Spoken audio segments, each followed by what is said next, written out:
Hello යාළුවනේ තවත් short video එකක්. අද මම කතා කරන්නේ EFR එකක් ගැන. EFR කියන්නේ Earth Fault Relay. ඒතර අපි EFR එක ප්‍රධාන වශයෙන් පාවිච්චි කරන්නේ human safety එක නෙමෙයි.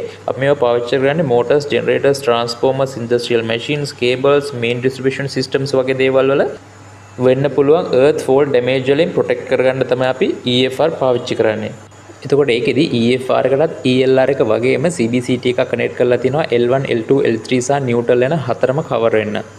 එතකොට ඒකෙදි කරන්ට් වල වෙන ඉම්බැලන්ස් එක ඩිටෙක්ට් කරලා තමයි CBCT එක අඳුරගන්නේ කොච්චර ලොකු කරන්ට් ලීකේජ් එකක්ද කියලා. ඔයාලා බලන්න නැත්නම් මගේ කලින් මම ELR ගැන කරපු වීඩියෝස් බලන්න. ඒක බලපුවම හොඳ අයිඩියා ගන්න පුළුවන් මම මේ කියන දේ ගැන. එතකොට අපි බලමු මේ EFR එකේ කොහොමද අපිට ඕන විදිහට settings හදාගන්නේ කියලා. මේක ඇවිල්ලා Micro NX 201A කියන type එකේ EFR එක. එතකොට මේකේදී ඔයාලට පේන ප්‍රධාන වශයෙන් ප්‍රධාන knobs තුනක් පේනවා. ඒකදී ඔයාලට මේ පළවෙනි knob එකෙන් හදාගන්න පුළුවන් leakage එකකදී current trip set point එක. ඒකදී ඔයාලට පේනවා 0.1 ඉඳලා ampere 2 දක්වා range එකක් තියෙනවා. එතකොට මේ array එක ඔයාලට යතුරුතර කරකවලා ඔයාලට අවශ්‍ය එකේ select කරගන්න පුළුවන්. ඒතර ඔයාලට මේකේ පේන උදාහරණයක් විදිහට මේක select කරලා තියෙන්නේ 0.5. ඒ කියන්නේ ඇම්පියර් 0.5ක් හෙවත් මිලි ඇම්පියර් 500කට වඩා ලීක් වුණොත් එහෙම මේක ට්‍රිප් කරන්න කියලා තමයි මේකෙන් කියන්නේ. ඊට පස්සේ ඔයාලට පේනවා මේකේ දෙවෙනි knob එක. ඒක ඩිලේ ටයිම් එක අපිට ඒ knob එකෙන් සෙට් කරගන්න පුළුවන්. ඒකෙදී අපිට තප්පර 0.05 ඉඳලා තප්පර 1 වෙනකන් ඔයාලට පේන ලොකු රේන්ජ් එකක් තියෙනවා සිලෙක්ට් කරගන්න. එතකොට හිතන්නකෝ දැන් තප්පර එකක් මදි. ඔයාලට ඊටත් වඩා ලොකු ඩිලේ ටයිම් එකක් තියන්න ඕන නම් ඔයාලට පේන තුන්වෙනි knob එක. ඒකට අපි කියන්නේ මල්ටිප්ලයි කියලා. ඒක පේනවා 1 ඉඳලා 10 වෙනකන් රේන්ජ් එකක් තියෙනවා. හැම වෙලාවෙම මේ දෙවෙනි knob එකේ තුන්වෙනි knob එකේ ගුණිතයක එකතුවක් විතර තමයි අපි මේක ඩිලේ ටයිම් එක සෙට් කරගන්නේ.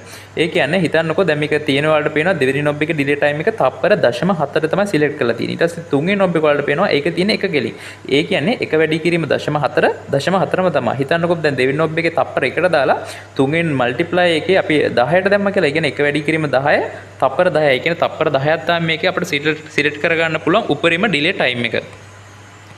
මේකදී ඔයාලට තුන්වෙනි knob එකේ මෙතන සිම්බල් එකක් පේනවා. අපි ඒකට කියනවා infinity වත් block function එක කියලා. හදිසියේ මේ රේක ඔයා එතෙන් එහෙම දාලා තිබ්බොත් එහෙම මේකේ කිසිම function එකක් වැඩ කරන්නේ නැහැ. හදිසියේ දැන් මෙතන අපි ampere set අපි trip leakage set point එකට set කරලා තිබ්බොත් එහෙම leak එකක් වුණා කියලා මෙයා identify කරගනි. හැබැයි මෙයාගෙන් කිසිම signal එකක් ACB එකට හරි MCCB එකට හරි trip කරන්න කියලා කිසිම signal එකක් මෙයා යවන්නේ නැහැ.